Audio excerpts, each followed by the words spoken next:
네, 예수님이 이 세 번째 비유로 말씀하신 밭은 가시덤불 밭입니다.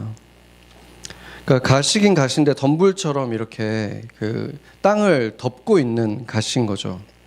그래서 이 땅은 흙의 상태가 문제는 아니죠. 흙은 풀들이 잘 자랄 수 있는 그런 흙인데, 그리고 영양분도 충분히 있는데 문제는 가시덤불이 지금 이 땅을 가득히 덮고 있고 잡초들이 있고 영양분을 다 뺏어버리기 때문에 씨가 떨어져 가지고 새싹이 났고 뿌리를 내렸고 자라고는 있는데 어느 정도는 자랐는데 지금 가시덤불이 이렇게 덮고 있잖아요. 그러니까 햇빛을 못 받겠죠. 그리고 또 땅에 지금 잡초들이 가득히 있기 때문에 영양분을 다 뺏어가 가지고 살아는 있는데 비실비실한 상태로 있는, 그게 바로 이 세 번째 밭입니다. 영어 성경을 보면은 너무 기가 막힌 표현을 썼어요. 그러니까 초킹한다 그래요. 그러니까 숨을 이렇게 목 조르듯이 숨이 막힌 상태로 지금 겨우 살아있다, 지금 그렇게 말을 하고 있습니다. 이 세 번째 밭의 특징이라고 한다면 두 번째 밭과는 달리 첫 번째나 두 번째 밭은, 첫 번째는 한 번도 뿌리를 내린 적이 없기 때문에 생명이 당연히 없는 것이고, 두 번째 밭은 생명이 내려 있었지만 금방 없어져 버렸다고, 죽었다고 얘기를 했어요, 분명히. 근데 이 세 번째 밭의 특징은 죽어버렸다는 말이 없습니다. 그러니까 숨이 막힌 것처럼 겨우겨우 생명을 유지하고 있다는 거예요. 그러니까 아직은 살아있는 모습으로 묘사하고 있습니다. 그러니까 살아는 있는데 죽었는지 살았는지 알 수 없을 정도로 그렇게 힘이 없는 비실비실한 상태, 그런 상태를 말하는 거죠. 그러니까 이 사람들은 지금 씨가 떨어져서 자랐잖아요. 그러니까 생명이 있다는 이 생명이 예수님에게서 받은 생명이 맞기는 한데 거의 능력이 없는 상태로 겨우 지금 살아남아 있는, 그래서 열정도 없고 사랑도 없고 그런 상태라는 것이죠. 요한계시록에 보면은 너는 차지도 않고 뜨겁지도 않고 내가 너를 토해내 버리겠다. 그러니까 지금 차지도 뜨겁지도 않은 상태로 겨우 그냥 숨만 붙어 있는, 할딱거리면서 살아있는 지금 그 상태입니다. 무엇이 이들을 이런 상태로 만들었습니까? 오늘 본문을 보면은 세상 염려와 재물의 유혹과 기타 욕심이 들어와서 말씀을 막아서 살아는 있지만 결실을 못한다. 그러니까 열매를 조금도 맺지 못하죠. 왜냐하면 지금 살아있기도 겨우 있는데 열매를 어떻게 맺겠습니까? 그래서 이 세상의 염려, 재물의 유혹, 기타 욕심이 바로 이 가시덤굴처럼 막고 있다, 이렇게 얘기를 하는 거죠. 근데 여기서 주의를 끄는 단어가 재물의 유혹입니다. 이 유혹이라는 단어가 기본적으로 영어가 temptation이잖아요. 근데 여기서 보면은 deceitfulness로 되어 있어요. 이 본문을 보면은, 그러니까 이게 속임수라는 뜻이에요. deceitfulness라는 거는 사기라는 뜻이죠. 속임이라는 뜻이죠. 재물이 뭘 속입니까? 너가 더 많은 재물이 생기면 너의 지금 걱정하고 있는 문제들이 해결될 거야. 재물이 있으면 너가 더 행복해질 거야. 이런 보장을 해주는데, 그런 약속을 하고 있는데 실제로 그 재물이 들어왔을 때 그걸 주지 않는다는 거죠. 그러니까 200년 전에 한 신학자가 이 본문을 해석하면서 200년 전에도 비슷한 문제들이 있었나 봐요. 재물과 돈은 행복을 약속하며 그것을 얻기 위해서라면 노예처럼 뭐든지 다 하게 만들지만 모든 걸 희생하면서 그거를 쟁취했을 때 약속했던 행복만큼은 주지 않는다. 그럼에도 너무 많은 사람들이 끊임없이 그 속임수에 넘어간다면서 한탄을 했습니다. 그러니까 2000년 전 예수님도 그렇게 외치셨고 200년 전에 신학자도 외쳤는데 지금까지도 사람들은 계속해서 똑같은 속임수에 넘어가고 있다는 것이죠. 그런데 한국의 속담에도 이런 말이 있거든요. 천석구는 천꾸러미 걱정, 만석구는 만꾸러미 걱정. 무슨 말입니까? 돈이 많아지면 걱정도 많아진다, 이런 뜻이잖아요. 그리고 구약 성경에 보면은 모든 것을 다 갖고 권력도 있고 지혜도 있고 했던 이 솔로몬이 뭐라 그럽니까? 이 모든 걸 다 내가 가졌는데 행복하지가 않다. 자기가 볼 때 가장 행복한 사람은 소산이 적어도 자기가 땀 흘려 일하고 일한 만큼 벌고 그 열매를 먹는 사람이 자기가 보니까 제일 행복한 사람이다. 이렇게 얘기를 한다는 거예요. 그러니까 사실상 동서를 막론하고 시대를 막론하고 정말 지혜가 있었던 사람들의 얘기를 들어보면은 다 똑같이 얘기해요. 결코 돈이 너에게 행복을 주지 않는다. 그런데도 사람들은 그 사람들한테 다른 건 다 배우면서 그 얘기는 안 듣나 봐요. 요즘 세상은 아이들까지도, 청소년 아이들도 꿈이 뭐냐면 부자가 되는 거야. 근데 어떻게 부자가 되는 걸 원하냐면 주식 부자, 부동산 부자, 그리고 심지어 이런 말도 있대요. 백수 부자. 그러니까 일 안 하고 부자 되는 거가 소원인 거예요. 아이들이. 커가지고 멋진 이런 사람이 되고 싶다 이런 거가 아니라 무조건 돈 많은 사람이 돼야 된다. 최대한 일을 안 하고 돈 많은 사람이 돼야 된다. 이게 꿈이라는 거예요. 어딜 가든 특급 서비스를 받고 특급 어떤 그런 곳에서 여행을 다니고 그것이 가장 행복한 거다. 이런 것이 이 아이들에게 어떻게 생겼을까? 그런 부자들이 그 주변에 있는 것도 아닐 텐데 어디서 그런 걸 봤을까? 책의 제목이 되기도 했지만 인스타에는 절망이 없죠. 인스타에는 절망이 없다는 책이 있더라고요. 그러니까 인스타에는 절망이 없어요. 그렇다면은 이런 소셜 미디어는 우리에게 절망이 없는 세상을 선물해 줄까요? 거기가 세상이 없고 우리는 거기에 자주 발을 담그니까 절망이 없는 그런 가상 공간에 오래 있다 보면은 나는 내 삶의 절망은 점점 더 없어질까요? 정반대의 일들이 일어나죠. 가상 공간이라는 말 자체가 거짓 공간이라는 뜻이잖아요. 그러니까 거짓 공간에 한 발을 걸치고 살아가는 현대인들에게 어떤 일이 일어나고 있습니까? 절망이 없는 세상과 계속해서 같이 동행하면서 살아가니까 현실에서의 절망이 줄어듭니까?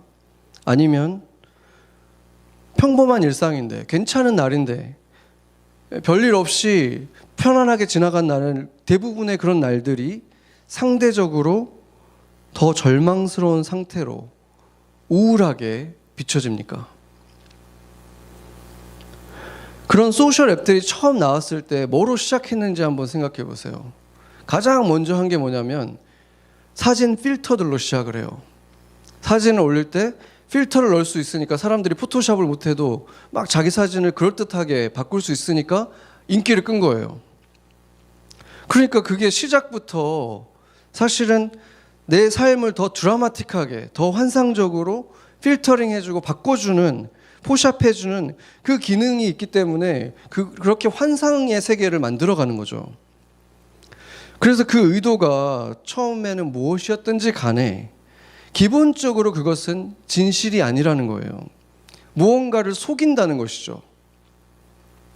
그런데 그걸 모르는 사람은 아무도 없잖아요. 이 사진이 필터가 들어간 거라는 걸 모르는 사람이 어디 있습니까? 그런데 그걸 알면서도 계속 들여다보고 부러워하고 그럴수록 내 삶은 점점 더 비참해지고 그런데도 끊지 못하는 거예요. 마약하고 똑같죠. 그게 얼마나 치명적인지 계속해서 영국에서, 미국에서, 영국에서는 심지어 그거에 따른 어떤 정부 부처가 생길 정도래요. 너무 심각해서. 이런 게 계속 발표가 되고 주의를 주고 해도 끊지를 못하는 거예요. 그러면서 사람들의 일상을 계속 절망으로 만들어갑니다. 소셜 앱이라는 소셜이라는 단어가 원래는 이렇게 연결하는 거잖아요. 서로 이렇게 연결하는 거가 소셜인데 연결은 어느 때보다도 잘 돼 있는데 사람들은 어느 때보다도 외롭고 우울합니다. 제가 최근에 안 사실인데 여러분들도 아시는 분도 있고 모르시는 분도 있을 것 같아요. 근데 요즘 사람들은 카톡을 잘 안 쓴대요. 저는 지지난주에 처음 알았어요. 카톡을 보내면은 그걸 바로 답하면은 9세대인 거고, 카톡으로 연락을 하는 사람도 이제 어떤 자기가 이제 옛날 사람이라는 걸 증명하는 것처럼 그렇게 좀 취급이 된다는 거예요. 그러니까 이제 또 다른 걸로 넘어간 거예요, 지금 벌써. 그래서 제가 이제 지지난주에 인터내셔널 미션을 시작을 했잖아요. 그래서 이제 나도 이제 젊은 이 외국인들하고 이제 좀 소통을 내가 해야 되기 때문에 나도 이제 카톡 말고 이제 외국인들하고 글로벌하게 소통할 수 있는 앱을 깔아야 되겠다. 그래서 제가 미리 앱을 딱 깔고 딱 나갔어요. 근데 지금 생각하니까 웃긴데 그때는 제가 진지하게 생각해서 그 앱을 딱 깔고 갔는데 그 앱이 왓츠앱이었거든요. 근데 안 우시는 거 보니까 여러분들 지금 모르시는 거야. 지금 이 시대를 모르시는 거예요. 이 왓츠앱이 이제 안 쓰는 거래요. 이제는 어른들이 주로 쓰는 거고. 네, 그래서 갑자기 되게 민망해졌었죠. 저 나름대로 이제 해보려고 했는데, 그래서 뭘 쓰는지 물어봤더니 요즘은 인스타 메신저로 이렇게 주고받는데요. 그래야지 빨리 답도 해주고 이렇게 한다는 거예요. 그래서 제가 이제 인스타 메신저를 깔려고 했더니 이 인스타 메신저가 있는 게 아니라 인스타를 깔면 그거에 이제 그 기능이 이제 있어서 그걸로 이제 인스타를 그러니까 깔아야지만 그렇게 소통을 할 수 있게 된다는 거예요. 그러니까 제가 이게 어떤 의미냐면 요즘 애들은 전화도 잘 안 받잖아요. 그러니까 전화하는 걸 굉장히 불편해한대요, 요즘 사람들은. 그러니까 전화를 잘 안 하는 이 젊은 세대와 연락을 주고 받으려면은 인스타 메신저를 써야 되는데, 그러면은 인스타를 깔아야 되고, 그런데 인스타에는 절망이 없어. 그러면 결국에는 또 포샵으로 가득한 그 세상을 계속 들여다보면, 가짜 세상을 들여다보면은 내 인생은 점점 더 비참해져. 그러니까 결국에는 어떻게 되냐면 그 세계에 많이 들어가 있다가 이 세계를 바라보면 이 세계를 바라볼 때 이상하게 보이는 거잖아요. 무슨 말인지 아시죠? 그 세계에 많이 담겨 있기 때문에 결국에는 어떤 현상이 일어나는 거냐면 이 세계를 바라볼 때 절망의 필터를 끼고 보게 되는 거예요.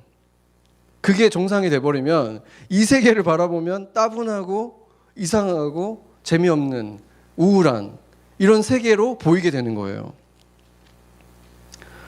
그런데 이런 앱을 대부분의 아이들이 거의 핸드폰을 갖게 되면 제일 먼저 까는 앱 중에 하나가 이게 돼버렸다면은 얼마나 무서운 일입니까? 사람을 진심으로 사랑하기 위해서는 이 겉모습 너머에 있는 그 사람의 내면의 실체를 만나야 되잖아요.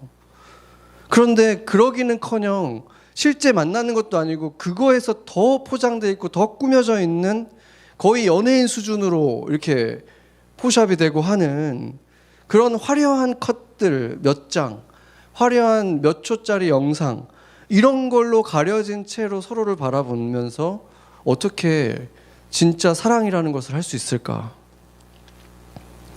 조금 좋은 것은 극대화시켜가지고 보여주고, 포스팅할 것 없는 일상의 삶은 극단적으로 절망적으로 보이게 만드는 이런 소셜미디어가 실제로 10대들에게 얼마나 큰 영향을 끼치고 있는지가 발표가 됐습니다. 여러 차례 여러 발표가 있었지만 예전 발표를 일단 보자면은 2009년에 더 아틀란틱이라는 곳에서 이 잡지에서 이렇게 보고를 했어요. 미국 10대 아이들이 지금 심각하다. 정신적인 크라이시스가 왔다.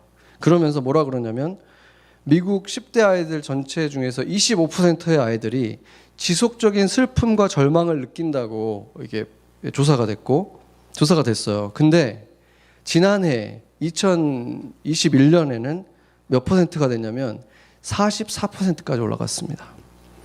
역대 최고 수치예요. 10대 아이들 44%가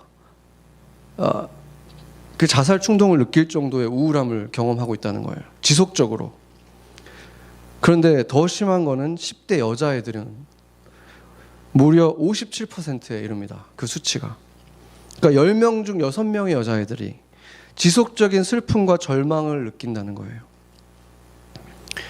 그리고 코비드 팬데믹 기간에는 그 여자애들 전체 여자애들 중에서 10대 여자애들 중에서 25% 애들이 자살 충동을 느꼈습니다. 그 아리클을 쓴 기자가 2009년에서 2022년까지 거의 2배 가까이 이렇게 성장한데 어떤 팩터가 이렇게 작용을 했을까? 자기가 아무리 생각해도 그 팩터가 너무 명확하다는 거예요. 그 시대에 아이들에게 손에 쥐어진 것, 휴대전화. 그리고 휴대전화를 쥐자마자 바로 까는 이 소셜미디어 앱들. 10대가 아니면 괜찮습니까? 자살 충동은 좀 덜 할 수 있겠죠. 삶에 대한 책임감이 조금 더 있으니까. 그런데 비참함은 더 크지 않을까요? 10대는 그래도 정신을 좀 차리고 생각을 해보면은 아직까지 뭔가 뒤집을 수 있는 시간이 있고 기회가 있잖아요. 그래서 10대가 아니라면은 거기서 시간을 많이 보내면 보낼수록 더 극심한 우울과 무기력으로 나타날 수밖에 없는 거예요. 그렇잖아요. 그래서 여러분들이 만약에 내 신세 한탄이 좀 되고 우울감을 좀 정기적으로 뭔가 느낀다 그러면 제발 인스타나 이런 소셜 미디어를 끊으세요. 정말 누군가가 보고 싶고 누군가가 나를 보고 싶다 하기 때문에 내가 이걸 올려야 된다. 정말 그것 때문입니까? 그거는 미끼잖아요. 연결돼야 되니까 끊을 수 없어. 그게 미끼잖아요. 결코 그걸로 인해서 진실된 그 사람을 어차피 볼 수도 없고 그 사람을 사랑하는데 오히려 방해될 수도 있어요. 그 사람들의 꾸며진 삶을 보면서 실제보다 극대화되어 있는 삶을 보면서 사랑하고 싶은 마음이 식어져 버릴 수도 있어요. 잘 살고 있네. 과연 그게 더 서로 사랑하게 만들어줍니까? 또 반대로 지금 내가 인생에 있어서 굉장히 행복한 시즌을 지금 살아가고 있다면 그래서 포스팅할 게 되게 많아요.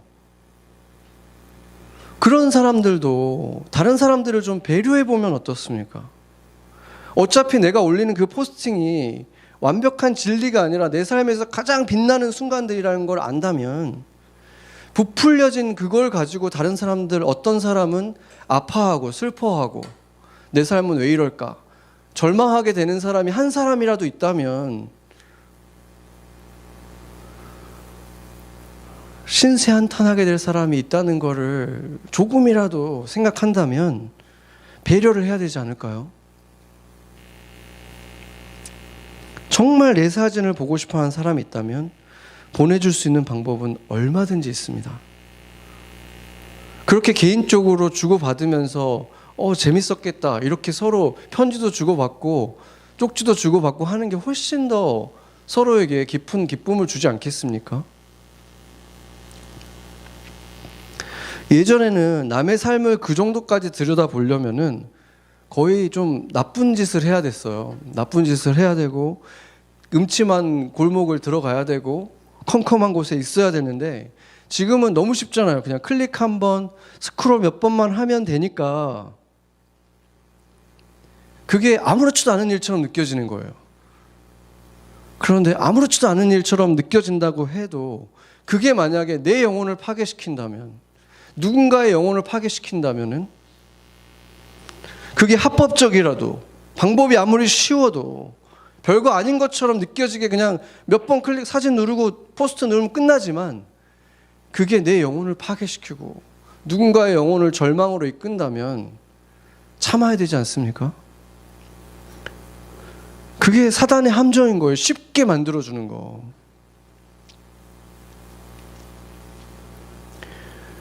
그게 얼마나 많은 사람들의 영혼을 죽이는 것인지 한번 생각해 보세요.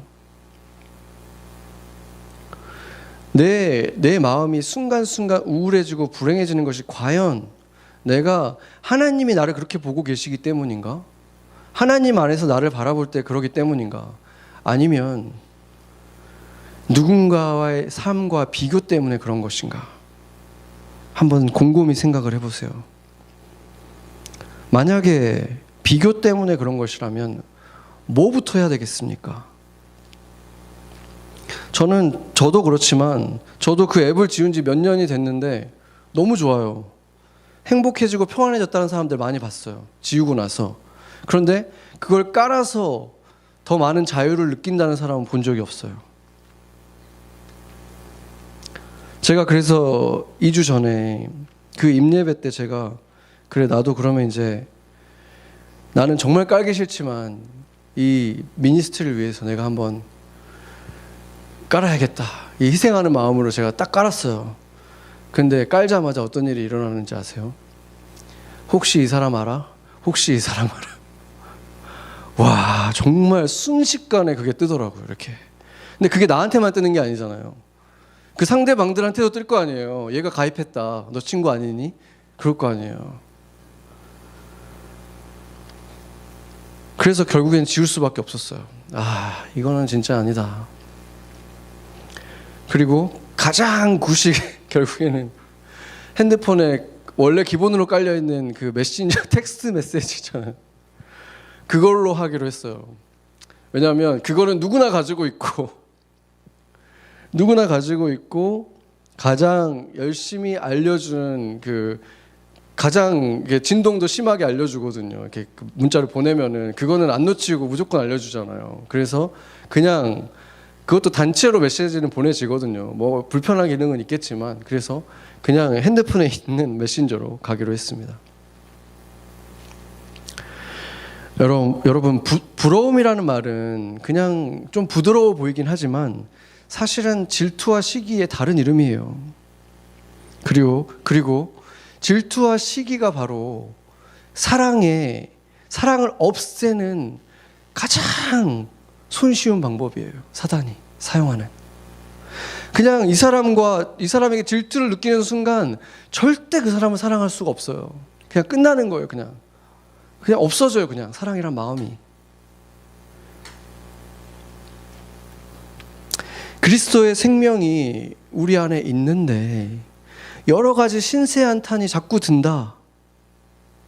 뭔가 숨이 막힌다. 이런 걸 느끼는 사람들이 얼마나 많습니까? 그 상태로 얼마나 성령 충만하고 기쁨이 충만하고 평안한 신앙생활을 할 수가 있겠습니까? 목을 조르는데 계속해서 하나님을 원망하고 신세한탄하고 여기저기 인정하진 않아도 질투심 생기는 사람들이 다 가득한데 하나님께 서운하고 그러니까 시들시들 할 수밖에 없는 거예요. 바울은 보이는 것들은 잠깐이요 보이지 않는 것들은 영원하다고 했습니다. 보이는 것들에 눈을 떼지 못하고 있는 시간이 많아질수록 세상의 염려와 재물의 속임에도 우리는 더 빠져들 수밖에는 없습니다. 보이는 세상을 한번 보세요. 보이는 세상이 공평합니까? 세상이 보이는 세상을 딱 보면은 우리가 지금 이걸 가려놨지만 이걸 열면은 저기 요트를 타고 한가롭게 이렇게 다니는 분들 있잖아요. 그렇죠? 저런 게 얼마인지는 모르겠지만 어마어마할 거 아니에요. 그러니까 그런 사람들도 있고 누군가는 그냥 태어나자마자부터 뭐 금수저로 태어나는 사람이 있잖아요. 누군가는 또 반대로 태어나자마자 자기는 한 번도 써본 적도 없는 그 빚을 지고 태어난 사람들도 있고 또 외모 보세요. 외모는 어떤 사람은 그냥 잘한 것도 없는데 그냥 어딜 가나 환영을 받고 호감을 사는 사람이 있고 잘못한 것도 없는데 그냥 외모 때문에 그냥 기본적으로 비호감이 되는 사람도 있어요. 어떤 사람은 열심히 운동을 하지 않는데도 그냥 건강한 사람이 있고 어떤 사람은 식단도 조절하고 운동도 열심히 하고 하는데도 몸매가 전혀 만들어지지도 않고 건강도 항상 아프고 이런 사람도 있잖아요. 세상이 이렇게 불공평한데 하나님이 공평하시다는 그 말을 들었을 때 그게 너무 화가 나잖아요. 그렇기 때문에 정말 많은 사람들이 바로 이것 때문에 하나님을 못 믿겠다라고 얘기를 해요. 하나님이 존재한다면 이럴 수가 없다. 한번 생각을 해보세요. 우리 한국 사람들이잖아요.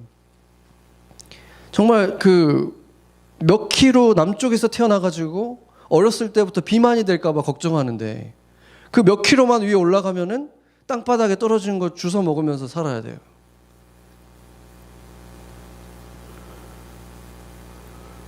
왜 그런 차이가 있는 것입니까? 불공평하잖아요. 얼마나 불공평한 일들이 많은지 셀 수가 없죠. 그러면은 세상이 불공평한 것만큼은 우리가 도저히 부인할 수 없는 사실인데, 그러면 성경이 지금 거짓말을 하는 것인가? 성경이 하나님에 대해서 거짓말을 하는 것이겠습니까? 아니면 우리가 뭔가 잘못 보고 있는 것입니까? 성경은 분명히 보이는 세상이 전부가 아니라고 말하니까, 보이는 세상은 잠깐이고 아주 작은 것에 불과하고 진짜는 아직 우리 눈에 보이지 않는다라고 말하는 것이 성경이기 때문에, 그 진실과 하나님이 공평하다는 그 두 진실을 맞췄을 때, 그 퍼즐을 맞췄을 때 보여주는 진실은 무엇입니까? 우리가 보는 것은 전체 이야기의 아주 작은 부분에 불과하다면, 그냥 도입부에 불과하다면, 순식간에 지나가는 도입부고 진짜 이야기는 아직 시작도 안 했다면, 이 짧은 인생에서 우리에게 주어진 환경, 지능, 재능, 외모, 환경, 능력, 이런 것들을 가지고 그대로 진짜 인생으로 들어가는 것이 아니라, 우리 70억 인구가 가지고 태어난 이 모든 환경들에 맞춰서 70억 개의 기준이 있고, 그 기준에서 내가 얼마나 진실되고 성실하게 살아갔는가, 이것이 기준이 된다면, 누가 가장 빨랐고 누가 가장 높았는가가 아니라 누가 가장 성실하게 최선을 다하는 삶을, 자신의 인생을 귀하게 여기면서 살아갔는가, 이것이 1등의 기준이 된다면, 그래서 그런 사람들이 천국에서 1등으로, 천국에서 가장 아름다운 사람으로 그 인생이 시작된다면, 그래도 불공평한 것입니까? 이번에 얼마 전에 보니까 그 제임스 웹 우주 망원경으로 그 우주를 촬영한 그 영상들이 발표가 됐잖아요. 정말 아름답더라고요. 근데 이렇게 둥글둥글하게 이렇게 막 있는 게 그게 은하계라잖아요. 근데 그 은하계가 셀 수도 없이 있고 계속 늘어나고 있다는 거예요.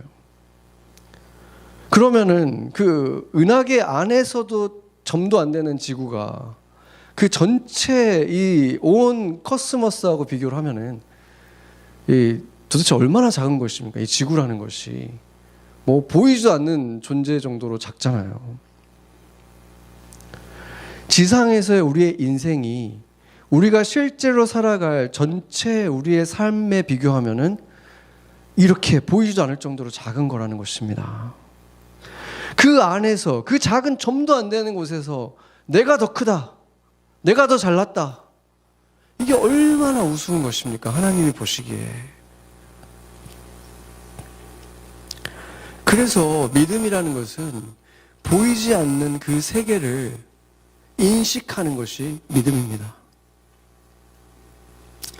그래서 내 삶에 살아가는 나의 삶의 방식들, 나의 습관들은 그것을 인식하는 것에 초점이 맞춰져 있어야 돼요. 보이지 않으니까. 보이는 것들은 계속해서 나를 자극하는데, 어떻게 하면 그 보이지 않는 세계가 내 삶에서 조금 더 실체가 될까? 실제가 될 수 있을까? 이것을 생각하고 노력하며 살아야 되는데, 눈을 떼지 못하고 살아가면 정반대의 길로 가는 거예요. 더 인식 못하는 길로 들어가는 거예요. 그래서 여러분은 믿음이 너무 출중해서 그런 거 봐도 나는 괜찮아 하기 때문에 보는 것입니까? 제가 이 문제에 대해서 이렇게 흥분하는 이유가, 너무 많은 사람들이 일상에서 그리스도인답게 사는 게 힘들어요 하면서도 눈은 안 떼고 있어요. 절대로 하면 안 되는 걸 하면서 왜 내가 이렇게 기쁨이 없을까? 왜 주를 사랑하는 사랑이 이렇게 나는 커지지 않을까? 그걸 보고 있으면서.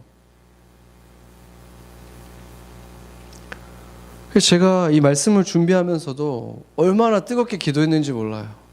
제발 이번에는 듣는 귀가 있기를, 들을 귀 있는 자는 들으라. 이번에는 제발 지을 수 있기를 제가 기도하면서 말씀을 준비했습니다.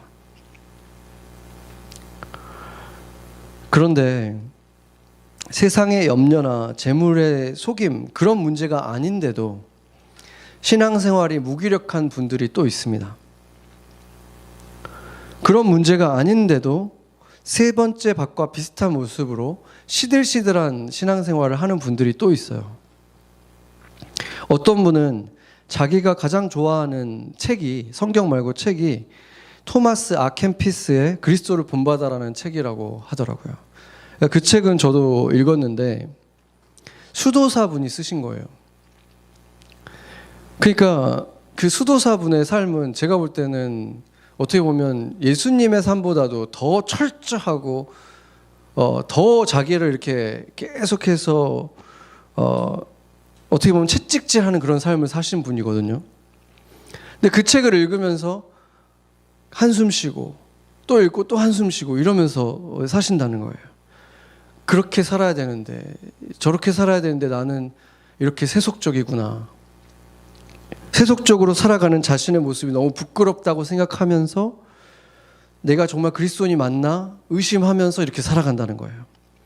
그러니까 그분의 비교의 대상은 항상 그런 수도승 같은 그런 분들, 수도사들, 아니면은 그 순교자들, 이런 분들과 계속 자기를 비교하는 거예요. 오지에 가 있는 선교사들, 이런 분들과 자기를 계속 비교하는 거예요. 물론 이제 그분이 실제로 선교사의 소명이 있기 때문에 그걸 지금 피하고 있어서 그런 갈등이 있을 수도 있겠지만,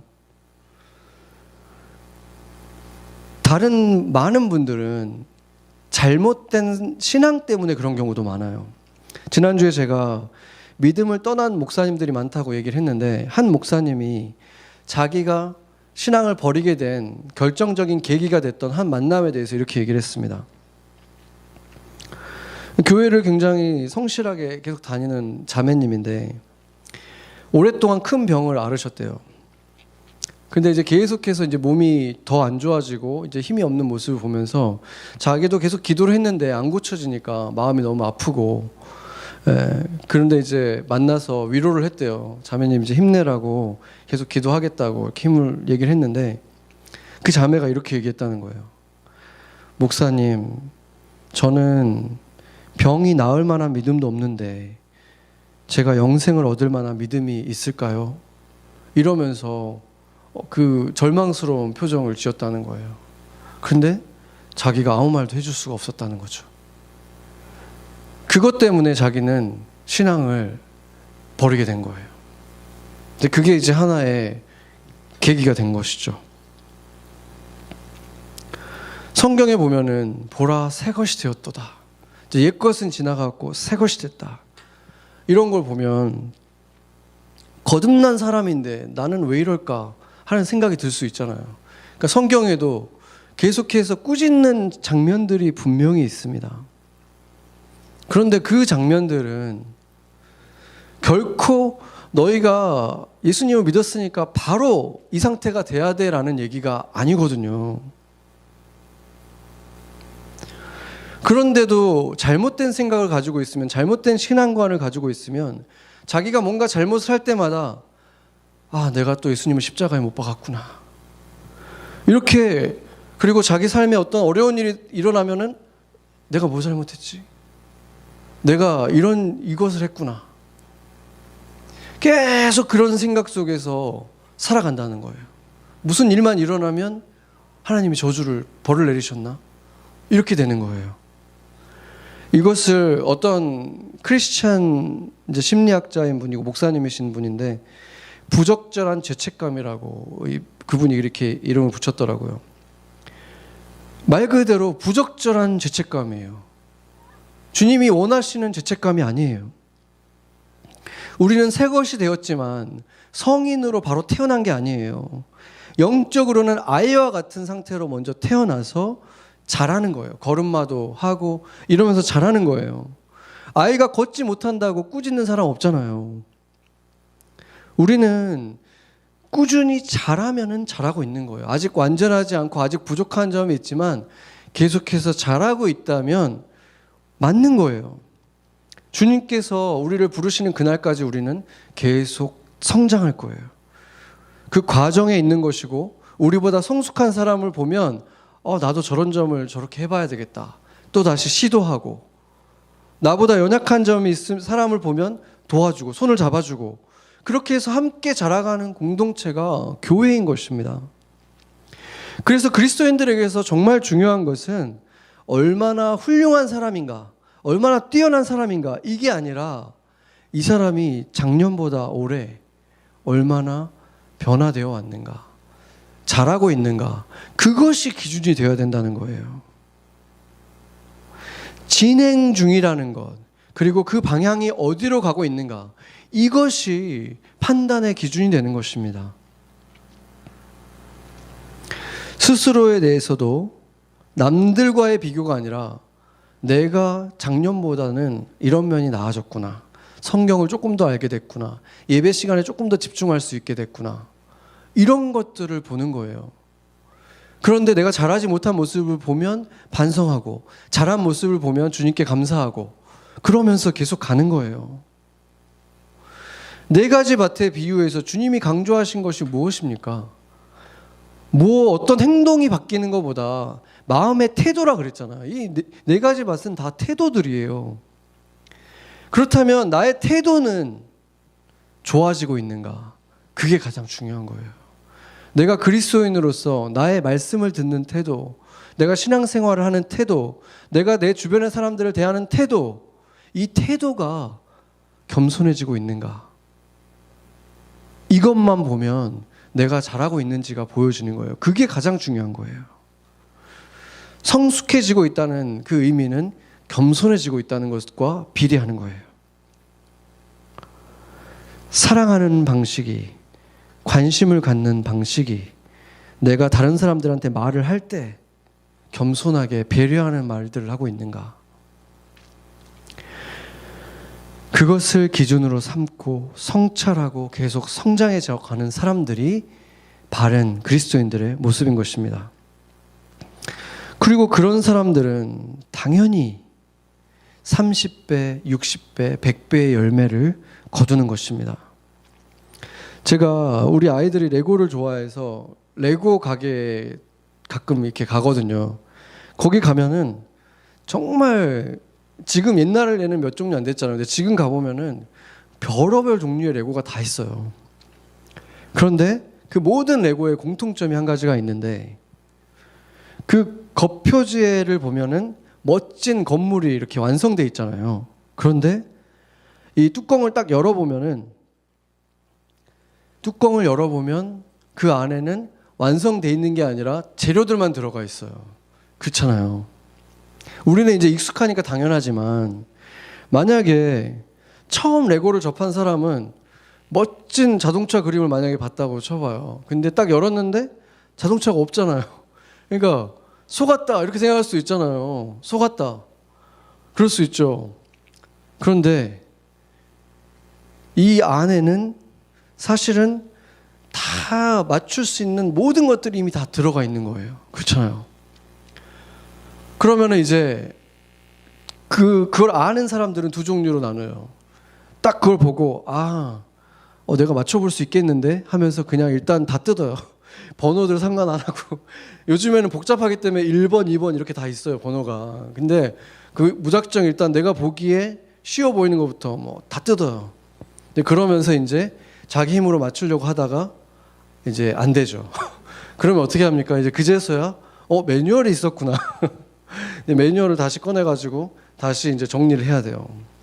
근데 지혜로운 사람은 처음부터 매뉴얼을 딱 꺼내서 이제 순서대로 뜯으라는 것부터 뜯는 거예요. 그렇죠? 그렇게 하면 어떻게 됩니까? 가장 매끄럽게 진행이 되고 가장 빨리 효과적으로 내가 만들고 싶었던 걸 만들 수 있게 되죠. 제작자가 준 매뉴얼, 그게 바로 성경입니다. 말씀을 잘 새겨 듣고 뭐 하나라도 순종할 게 있으면 이걸 한번 해봐야 되겠구나, 이걸 하라고 하시는구나, 그렇게 하면 매끄럽게 하나님이 지금 나와 함께 만들고 싶은 것들을 완성할 수 있게 되는 거예요. 실수를 줄이고 실패를 줄이고 완성할 수 있게 되는 거예요.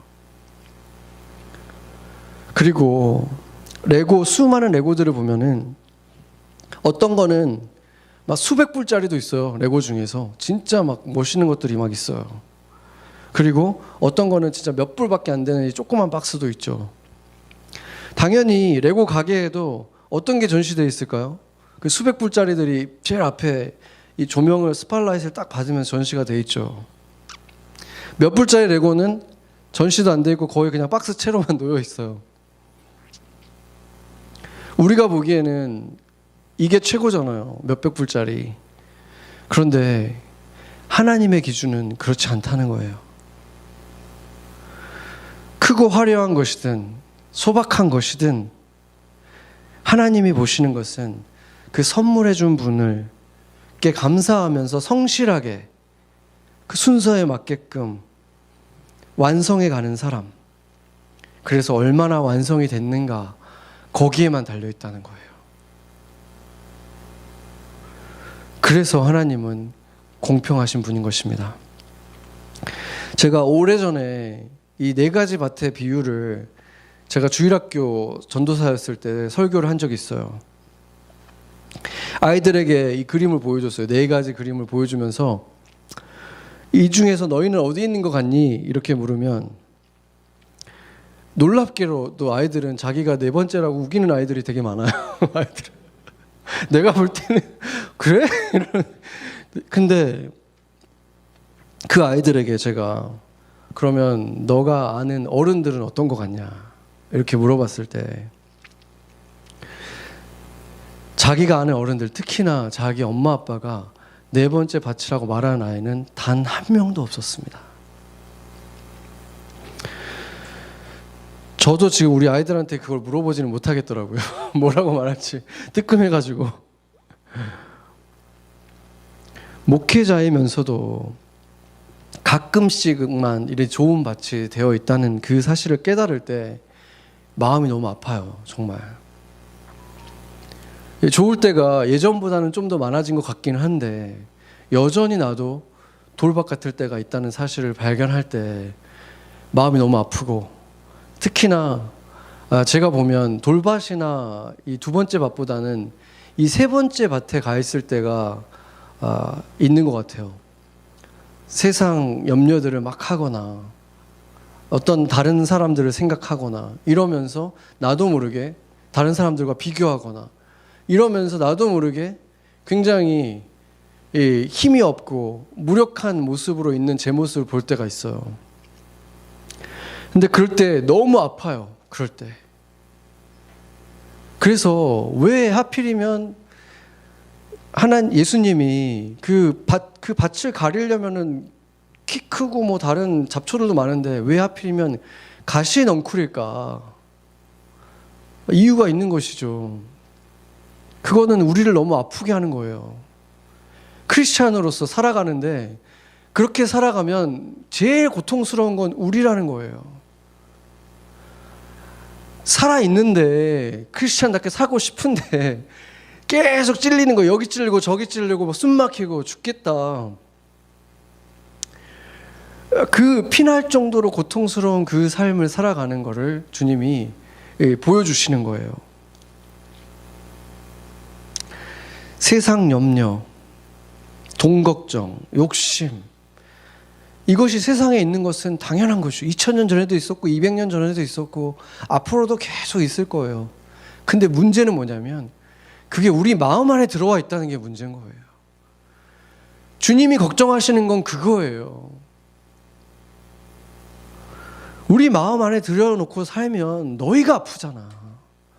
너희가 고통스럽잖아. 좋은 농부는 자신이 정말 비싼 값을 주고 산 그 땅에 넘어와가지고 어느새 넝쿨이 막 차지하고 찌르고 있는 그 가시 넝쿨들을 보면은 자신의 몸이 다 피가 찔리더라도 상처가 나더라도 그것을 맡기면 다 거두어내십니다. 그것을 기뻐하시는 거예요. 그것을 다 걷어내시면서 결국에는 자신이 뿌린 그 씨앗들이 잘 자라라고 거두어내시는 거예요. 세 번째 밭에 있는 형제 자매 여러분, 무엇이, 어떤 습관이 여러분을 무기력하게 하고 신앙인답게 살지 못하게 만듭니까?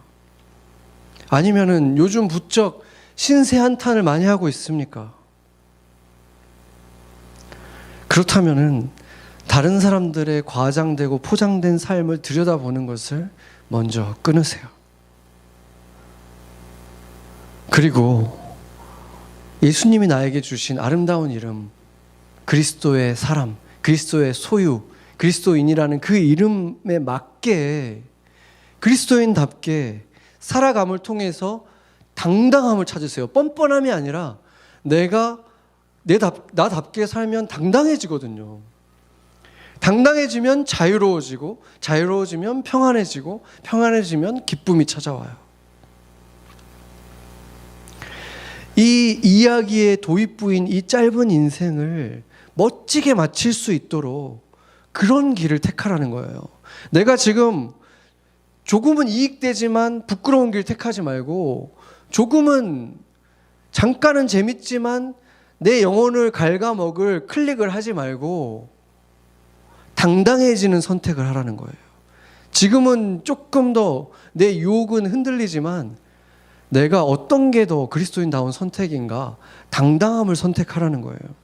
그 길을 계속 선택해 가는 게 결국에는 내가 그것들이 주지 못하는 행복을 갖게 되는 길이라는 것입니다. 그리스도인은 그리스도인다울 때 가장 행복해지는 거예요. 하나님의 자녀는 하나님의 자녀다울 때 가장 행복해지고 주님과도 가장 가까워지는 거예요. 그게 바로 좋은 밭이 되는 길인 것입니다. 주님은 우리가 이 삶을 살아가면서 그냥 비실비실 살아있길 원치 않아요. 결실하는 자가 되길 원합니다.